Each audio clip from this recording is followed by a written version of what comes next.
Alaga kong isa, kaya kailangan natin bulabugin. Kaya bulagin na natin yung tinitira nila para gumising sila.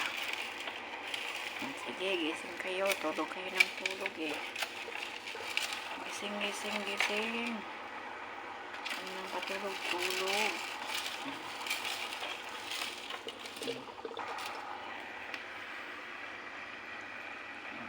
Diba?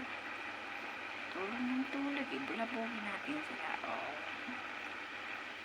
Kanya-kanya sila eh.